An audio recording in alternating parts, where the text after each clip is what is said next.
Huh? Looks like we're a few people short today. Morning, friends. Singcho said he wants to take some time and focus on writing poems, so he'll join us later. Noelle has other duties today, so she asked me to tell everyone not to wait up for her. Oh, okay. Well, never mind. What about Kelly Roy, though? She said she'd be here. I got here really early, but I haven't seen her yet. Are you talking about the girl with the blue hair? I saw her on the bridge near Dihua Marsh during my morning training. She looked a little upset, so I didn't want to disturb her. Upset? Oh no, what should we do? Was it something we said last night? Oh, Paimon's worried. I agree. If she's run into some kind of trouble, I'd like to help her. Huh? You're all going? Then I'm coming too. Shall we start with the bridge? We're all here a little early, so there should be time. Good idea. We'll be back in a jiffy.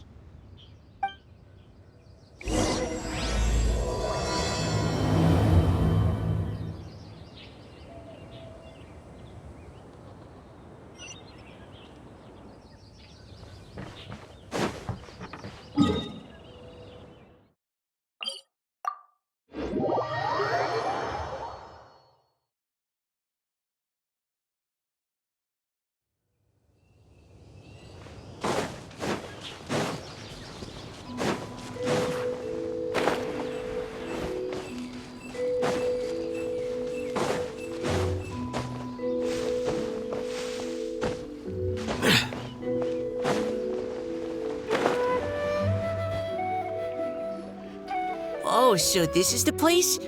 We ran into her here yesterday, too. She looked like something was weighing on her mind then as well. It's also not far from where we were dropping those leaves. Huh. Leaves? Oh, right. We were so busy matching couplets we forgot to mention.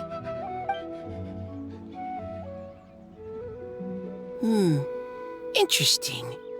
I wonder, could Miss Callie Roy have been the one who wrote that poem on the leaf?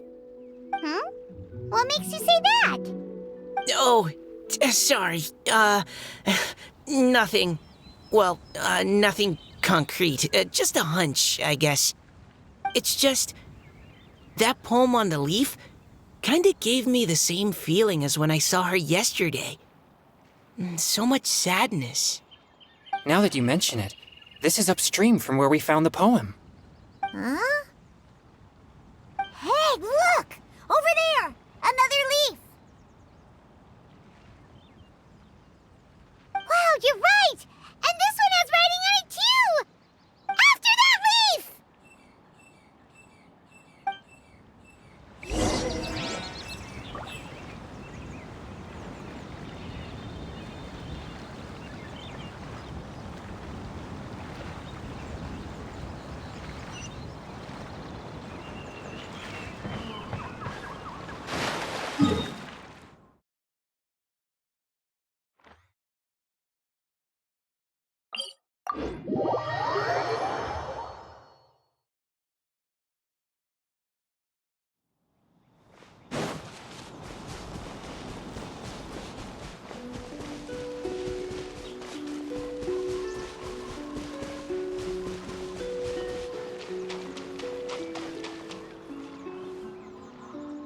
Why does it have to float so quickly?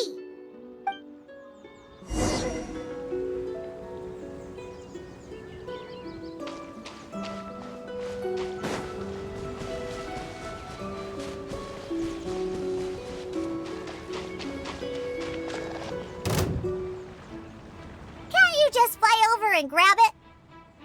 But Paimon can't swim. What if Paimon accidentally falls into the water?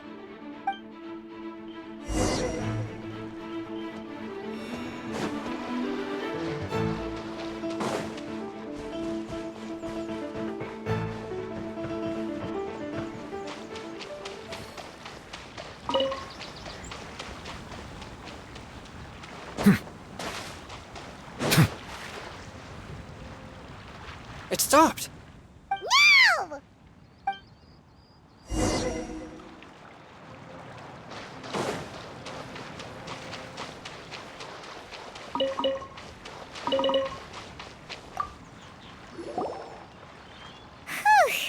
We finally caught it. Are the words still legible, or have they been washed out? Looks like the ink's intact. Let Paimon take a look at what it says.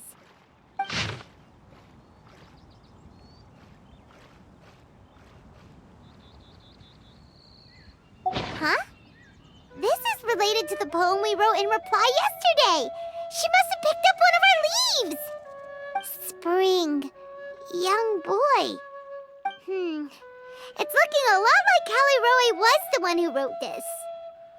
She seems to care a lot about that story, huh?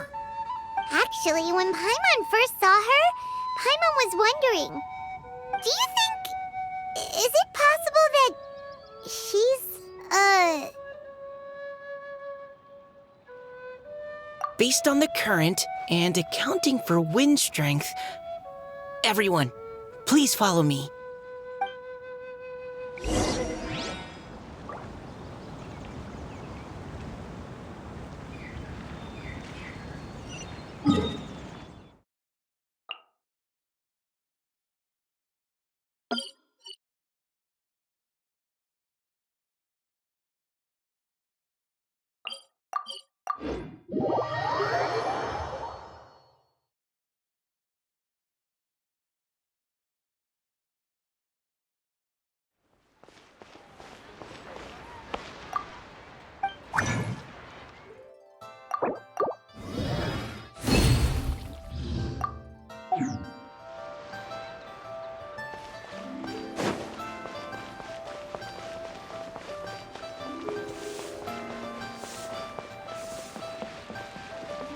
Ad Astra Ab.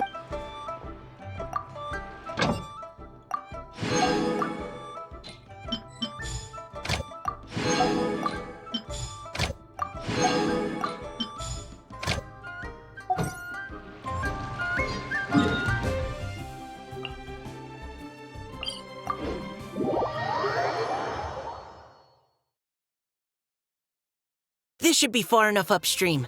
Let's split up and search the area. Callie Roe! Callie Roe!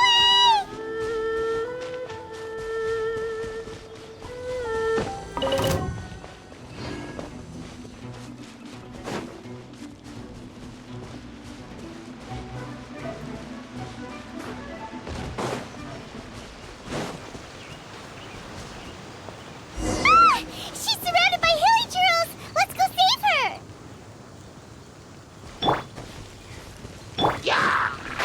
Can't see? Feel this ancient power.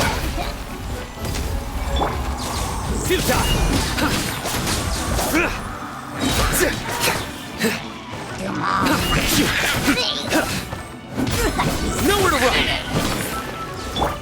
And shroud. Yeah, come into being.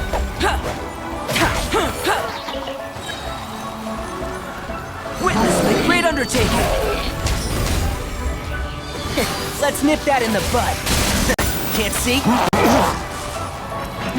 Through me, justice is served. Your penance is due.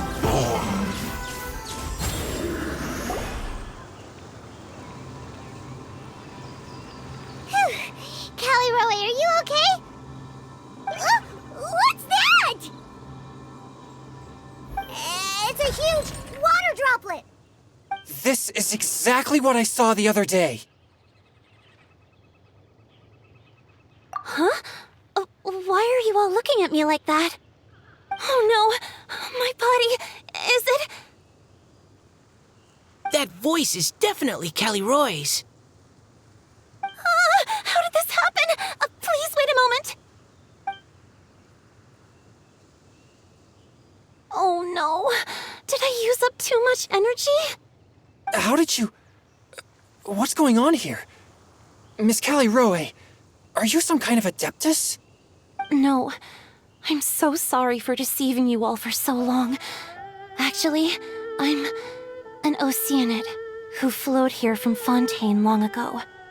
What's an Oceanid? Ah, the Grandmasters mentioned them before. The Oceanids were the familiars of the former Hydro Archon. They all fled Fontaine after the Archon died and settled across the world. That's correct. Though, to tell you the truth, I can't even completely recall how I found myself here. I have a vague impression of my ancestral home, but I can't recall clearly anything I saw on my journey. All I know is that by the time I arrived in Mondstadt, I had lost most of my power and couldn't even sustain a physical form. Eventually, I settled in a place called Springvale, where I slowly began to regain my power. Springvale is a serene and beautiful place. The water that flows through there is clear and pure, just like the hearts of the people who dwell there. So you're the Spring Fairy of Springvale? Yes, Diona, and I remember you too, you know. When you were little, you often came to the spring at night to speak with me. Really? You're not messing with me, are ya? I always thought that was just a local legend. Your favorite little pillow, the fish one? Its name is Bubbles, is it not? Yup! All those childhood memories. So they weren't just a dream. So, if this is true, then all those things written on the leaves...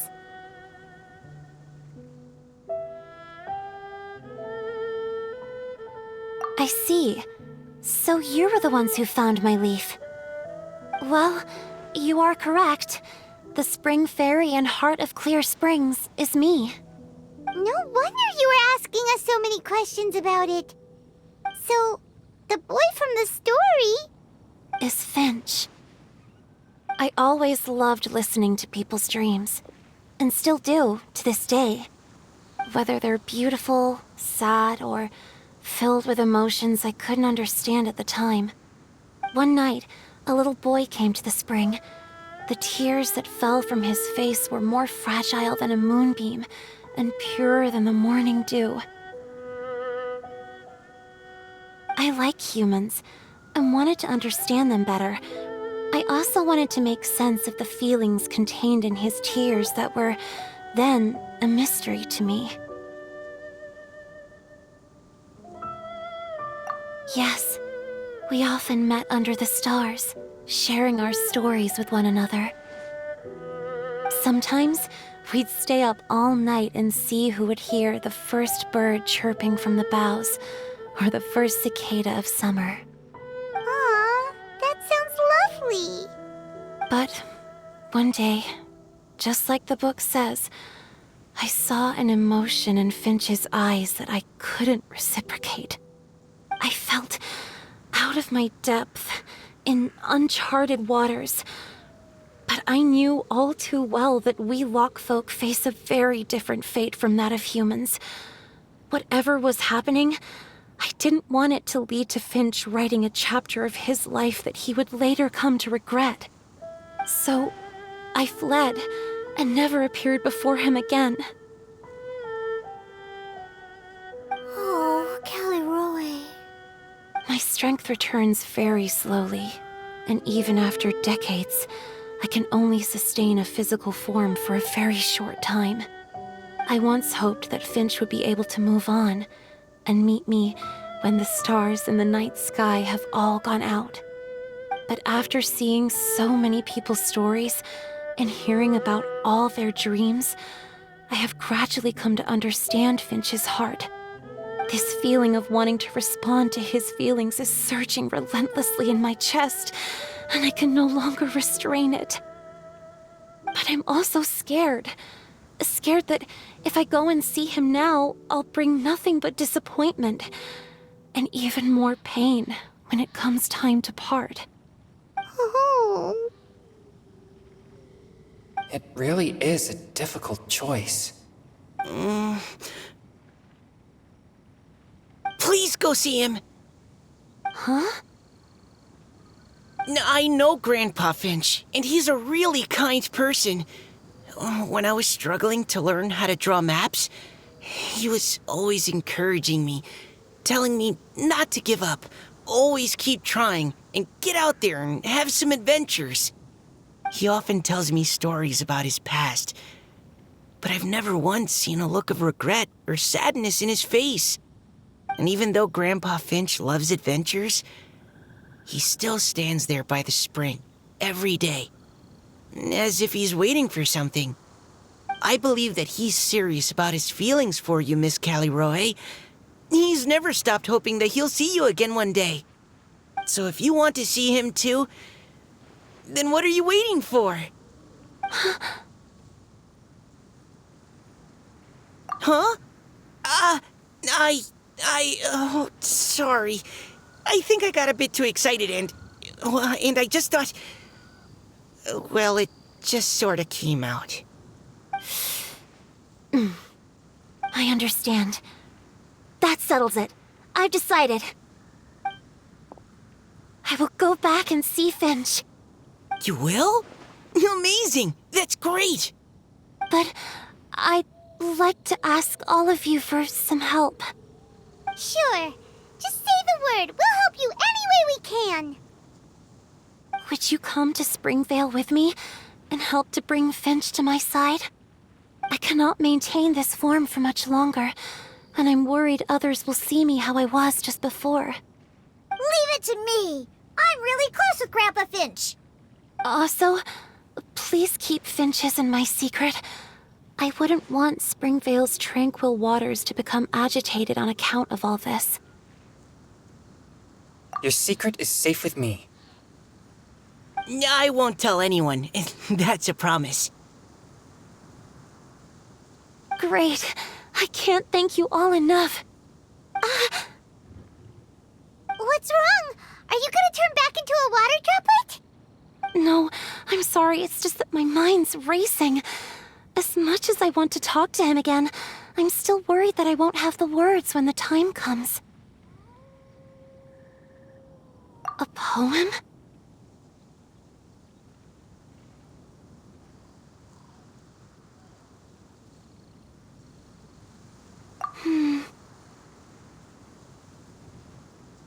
Okay, good idea. I'll write him a poem. And it will be called Heart of Clear Springs.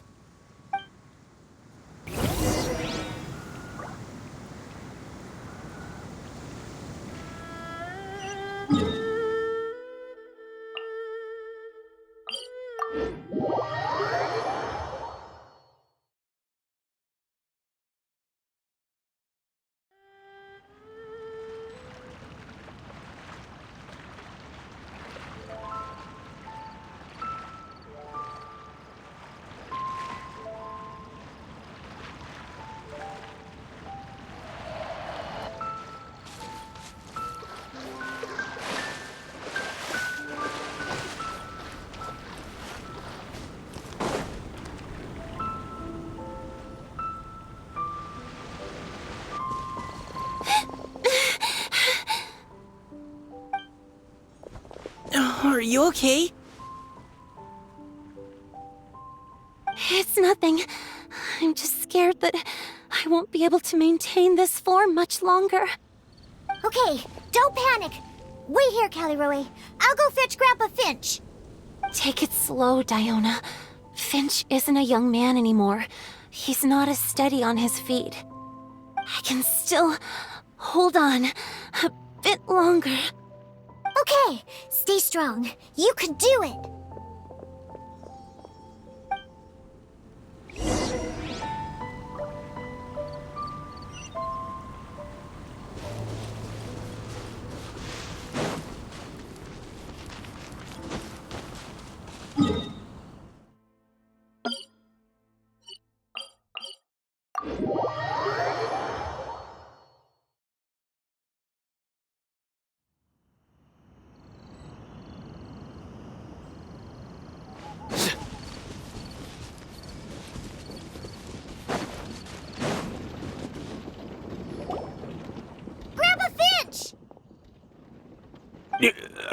Is that Diona? You're back early today. Today's your special day, Grandpa Finch. Can you come with me? Oh? Well, where are we going? Over there, to the waterfall. Did you catch a nice little fishy? Just come with me already. This is extremely important. But I promised your father that I'd go to Grandpa Finch! All right. All right. No need to get worked up. I'm right behind you. That's more like it. Now come on, I'll help you. Draft's daughter is just like him when she's on a mission.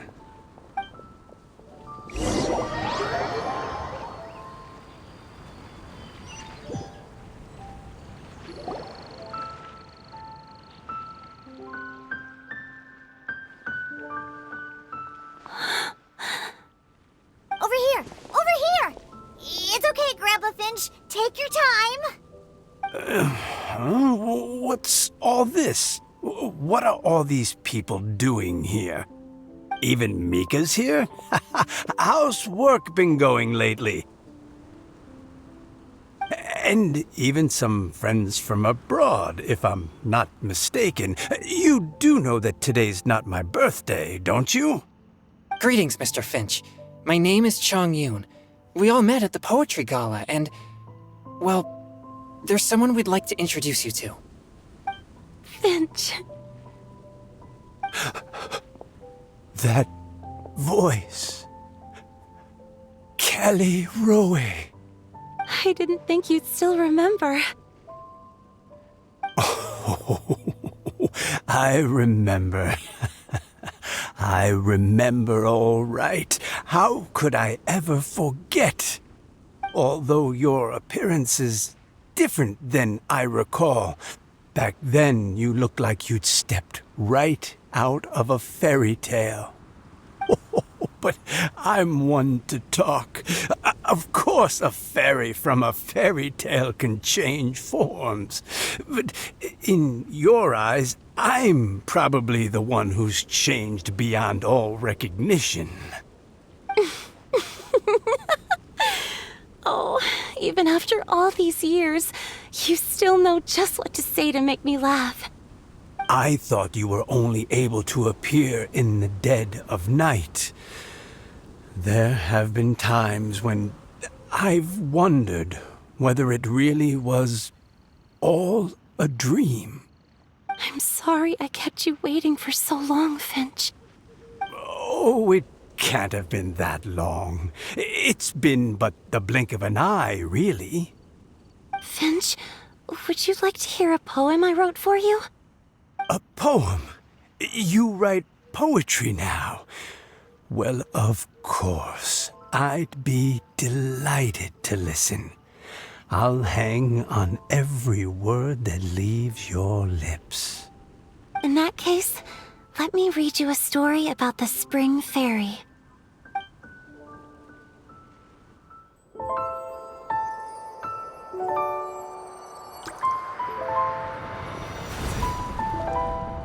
Far from my native land I roamed. In streams I slept, many seasons I met as the sun set and rose. I searched for a garden to call a home, and the moonlight ebbed as the water flowed. A soft breeze beckoned me unto a spring. Sleep, weary wanderer, your journey is over. May the dancing petals sweeten your slumber. At dawn, I hummed the melody of a distant stream, and the songs in the night serenaded my dreams. A boy's tender tears trembled through the water, stirring me more than any starlight sonata. He wove me a wreath from past petals and future buds. I crossed beyond the veil of dreams to the realm of flesh and blood. Look at the love that shines from his eager gaze. Answer the call of his heart, lest this moment go to waste. The kittens and fireflies invited my heartstrings to sing, but I was a stranger to the melody of mankind and knew not how this tune should begin. As the river of dreams trickled into the ocean blue, every time a crystal fly flapped its wings, older it seemed he grew. But I learned to fathom human ways each stumbling step I took, and clouds of confusion became crystal clear in the vulnerable verse I wrote. As seed yearns for soil and trees for the sun, a once foreign melody inside my heart sung, and it cried out your name on every string it could strum. Now I give my dream to you. May it be in your slumber a sweet spring to quench your thirst. Now, I hand my heart to you, praying my belated promise might meet, still with your trust.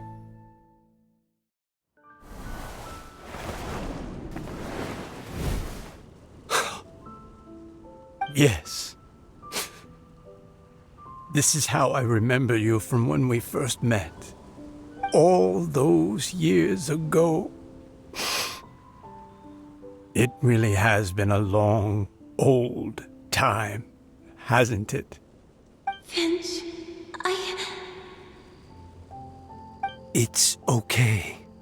I understand. Your poem, it explains everything. Thank you, Finch. Please, take this.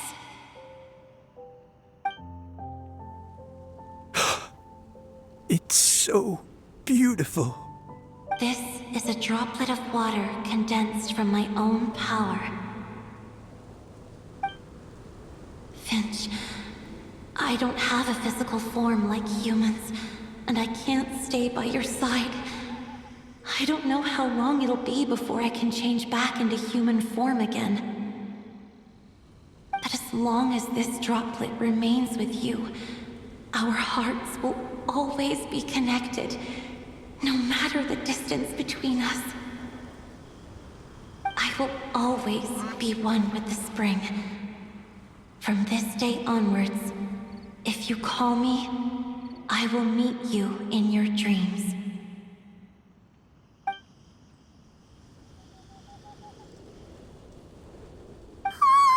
It's so romantic!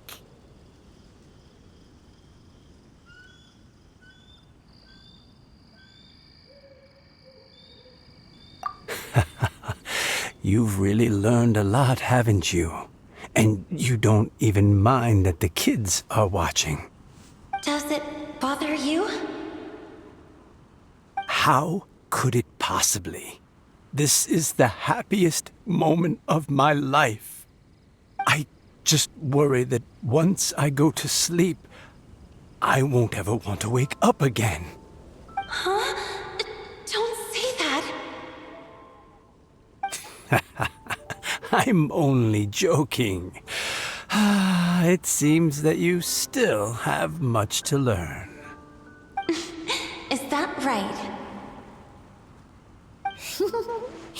Grandpa Finch and Kelly Rowie look so happy. Oh, what a perfect moment. Diona, thank you for fetching Finch for me. I've never forgotten you either. I used to chat with you a lot.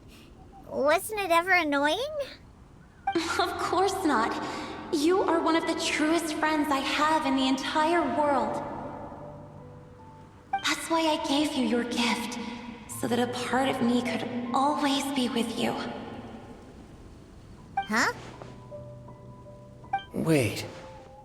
So is Diona's ability to mix delicious drinks from disgusting ingredients a blessing from this water spirit? And if so, is it also possible that my pure yang spirit is a gift from some being?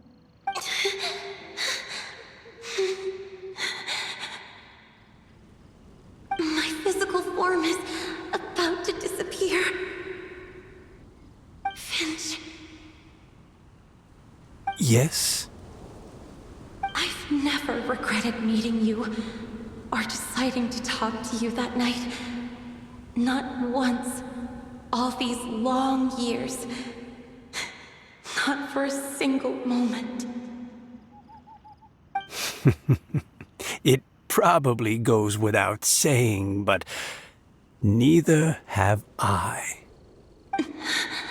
Although it was different from in the stories. That fateful night, I never gave you that kiss. This gift that represents my promise and my love, I give it to you now.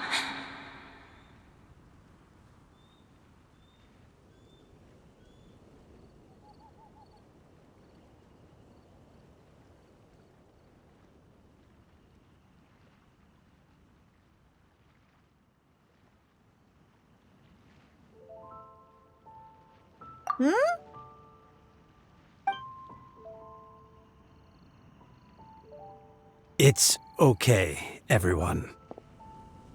She's gone now. What? But Paimon didn't get a chance to say goodbye. Grandpa Finch? Don't worry now. She hasn't gone far. Just like she said, she'll always be one with the spring. By our side and in our dreams.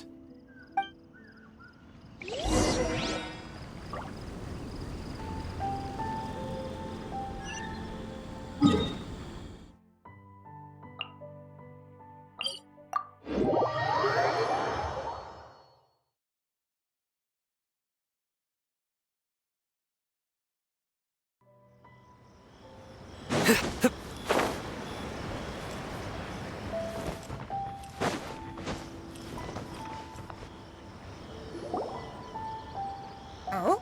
Hey, you're all back! And it looks like you're in much better spirits than before. Hu Tao's a step ahead. She's already talking about printing a poetry anthology. She said she can't wait for everyone's final words because I'm itching to pull the trigger.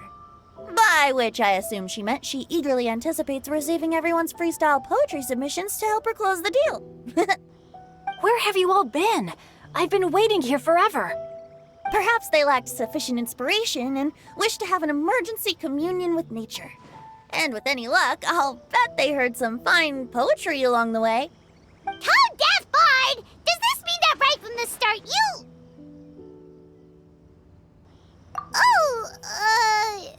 right from the start, you said you would treat us to a nice meal! Huh? Did I? Very well. Since the Traveler agrees, then it looks like I can't escape this time. Diona! Dear Diona, could I trouble you to fix us a couple of your delicious beverages? You wish. All right. Well, normally I'd never agree, but since I happen to be in a good mood today... Huh? So, just what have you guys been up to all this time? Why does it feel like there are some unspoken words hanging in the air here that everyone is privy to but myself? Really? Must be the breeze. You're reading way too much into it. Yeah, that's right. We're just, taking a walk. Inspiration walk, since it worked so well last time. So even Mika's in on it? Chongyun, how about you tell me what happened on the sly? I've just remembered that I heard about a haunted house recently that you'll definitely want to check out. I'm willing to bet that even your pure yang spirit won't be able to scare off these demons. I appreciate the gesture, but no thanks. Not this time. And I'm starting to think that maybe this pure yang spirit isn't such a bad thing after all. Huh? What the? What's gotten into you? Okay, that confirms it. I call shenanigans. Something big definitely went down here.